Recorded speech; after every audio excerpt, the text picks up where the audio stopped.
जय भोलेनाथ। आप सभी का दिन शुभ और मंगलमय हो। और आज सुनिए फाल्गुन मास महात्म में आगे की कथा। यमराज युधिष्ठिर को आगे की कथा सुनाते हुए श्री व्यास जी कहते हैं कि पूर्व काल में त्रेता युग आने पर भगवान विष्णु का अंश सूर्य वंश में रघुवंश श्री रोमणी कमल नयन श्री रामचंद्र जी के रूप में अवतरित हुआ। भगवान श्री राम और लक्ष्मण जी अभी काक पक्षधारी बालक ही थे, तभी पिताजी की आज्ञा से विश्वामित्र के अनुगामी हो गए। राजा दशरथ ने यज्ञ की रक्षा करने के लिए उन अपने दोनों कुमारों को विश्वामित्र जी की सेवा में सौंप दिया था। वे दोनों वीर धनुष और बाण धारण करके अपने पिता की आज्ञा का पालन करने के लिए चल पड़े। रास्ते में जाते हुए उन दोनों भाइयों के सामने तालका नामी वाली राक्षसी विघन डालने के लिए आ खड़ी हुई। तब विश्वामित्र मुनि की आज्ञा से श्री रामचंद्र जी ने तालका को मार डाला। विश्वामित्र जी ने रामचंद्र को धनुर्वेद विद्या का उपदेश भी दिया। रघुनाथ जी के चरणों के स्पर्श से शीला रूप धरनी अहिल्या, जो कि देवराज इंद्र के साथ संयोग होने के कारण श्राप मिलने की वजह से पत्थर हो गई थी, पूर्ण गौतम वधु के रूप में प्रकट हो गई। उसका उद्धार हो गया। विश्वामित्र जी का यज्ञ आरंभ होने पर रघुनाथ जी ने मारीच को मार भगाया और सुबह अपने उत्तम बाणों से मौत के घाट उतार दिया। उन्होंने राजा जनक के घर में रखे हुए महादेव जी के धनुष को भी तोड़ डाला और फिर अहो नीचा सीता जी के साथ विवाह किया। जब वे अयोध्या को लौटने लगे, रास्ते में परशुराम जी उन्हें मिले। उन्हें जीतकर श्री रामचंद्र जी सीता के साथ घर आ गए। इसके बाद 27 वर्ष की आयु में जब श्री रामचंद्र जी को युवराज पद दिया जाने लगा, तब कैकेयी ने राजा दशरथ से 2 वर मांगे। उनमें से एक वर के द्वारा यह मांगा गया कि श्री राम जटा धारण करके 14 वर्ष के लिए वन में चले जाएं, और दूसरे वर्ष में उन्होंने यह मांग लिया कि भरत राजपद के अधिकारी हो जाए।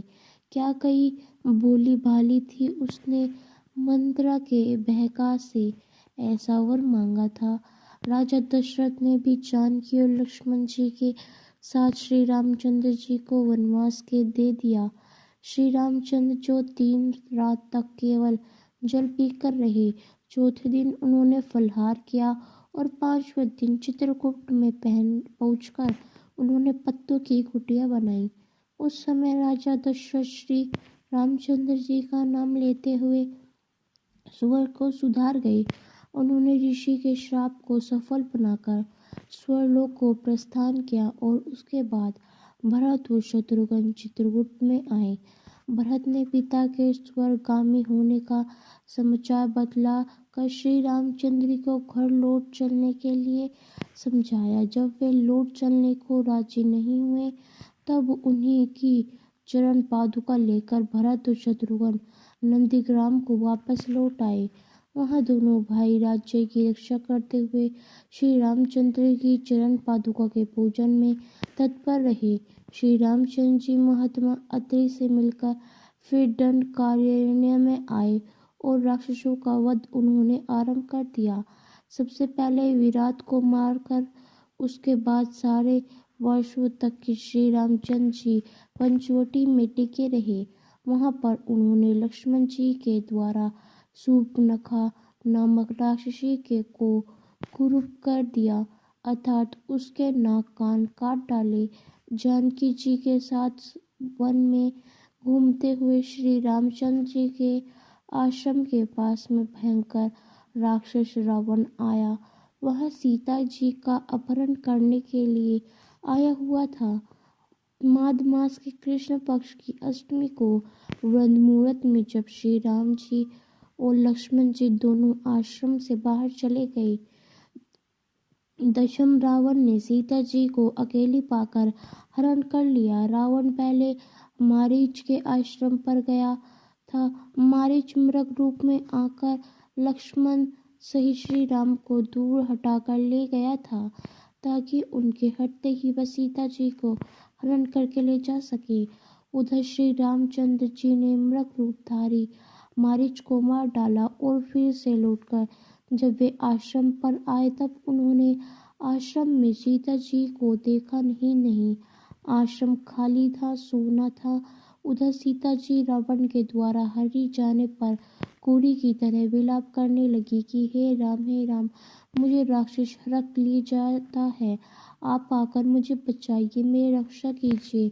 जैसे भूखा बाज चीखती हुई चिड़िया को उठाकर ले जाता है, वैसे ही राक्षस रावण जनक नंदिनी सीता जी को हरक ले जा रहा था। यह समाचार सुनकर पक्षीराज जटा ने राक्षस राज रावण से युद्ध किया। अंत में रावण ने उन्हें घायल करके गिरा दिया। माघ मास के कृष्ण पक्ष के नवमी को रावण के महल में रह रही सीता जी की खोज करते हुए दोनों भाई राम जी और लक्ष्मण जी जटाएं से मिले। उसके मुख से राक्षस द्वारा हरिक सीता जी का समाचार पाकर फिर राम जी ने भक्तिपूर्वक पक्षीराज का दय आदि संस्कार किया। फिर आगे आगे श्री राम जी और उनके पीछे पीछे लक्ष्मण जी चले। पंपा सरोवर के पास पहुंचकर उन्होंने शबरी पर कृपा की। फिर पंपा सरोवर के जल का आचमन करके श्री राम जी उन हनुमान जी से मिले। जिसके बाद रघुनाथ जी ने हनुमान जी और सुग्रीव जी से मैत्री की, उनसे मित्रता करी और फिर सुग्रीव के पास आकर उन्होंने बलि नामक वानर को मारा। इसके बाद श्री राम जी ने अपने प्राण वल्लभा सीता जी की खोज के लिए हनुमान आदि प्रमुख वानरों को भेजा। हनुमान जी श्री राम जी की अंगूठी लेकर गए ताकि सीता जी को विश्वास दिला सके कि श्री राम जी ने उन्हें ही भेजा है। 10 महीने में संपाति ने हनुमान जी को सीता जी का पता बतलाया। संपाति के कहने से हनुमान जी 100 योजन समुद्र लांघ कर लंका में पहुंच गए। रात भर जब सीता जी की खोज करते रहे, रात समाप्त होते होते सुबह हनुमान जी को सीता का दर्शन हुआ। द्वादशी तिथि को हनुमान जी के अशोक वृक्ष पर बैठे रहे। उसी रात में उन्होंने जानकी जी के विश्राम के लिए उत्तम कथा कही। इसके बाद त्रयोदशी तिथि को अश्वकुमार आदि के साथ उनका युद्ध हुआ। त्रयोदशी तिथि को ही मेघनाद ने ब्रह्मास्त्र से हनुमान जी को बांध लिया। ब्रह्मास्त्र ने बंधे होने पर श्री वायुपुत्र हनुमान जी से राक्षस राज रावण को बहुत ही कठोर और रूखे वचन सुनाए। उसके धक्का तथा राक्षसों ने पकड़कर उनकी पूंछ में आग लगा दी और उसी आग से हनुमान जी ने पूरी लंका को जला डाला और वे पूर्णिमा को फिर से महेंद्र पर्वत पर लौट मार्ग शश प्रतिपदा से 5 दिन तक रास्ते में रहकर वे मधुवन में आए और षष्ठी तिथि को मधुवन का विध्वंस किया। फिर सप्तमी तिथि को श्री रामचंद्र जी की सेवा में पहुंचकर पहचान देते हुए सारा समाचार उन्हें सुना दिया। सीता जी ने बल्ले में मणि दी थी। सीता जी की मणि देखकर श्री राम जी ने उन्होंने सारी बात बताई कि वे सीता जी से मिलकर आए हैं।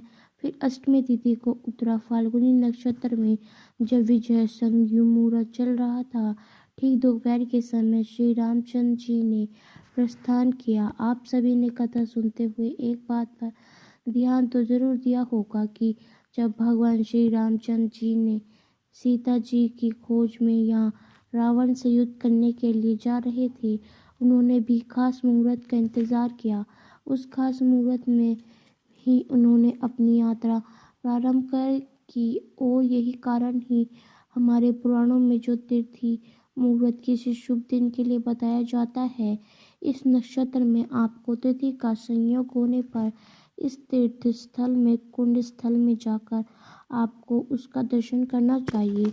तो दोस्तों, आपको हमारा यह फाल्गुन मास का अध्याय कैसा लगा हमें कमेंट करके अवश्य ही बताइएगा। मिलते हैं और फाल्गुन मास के अध्याय के साथ। ओम नमः शिवाय।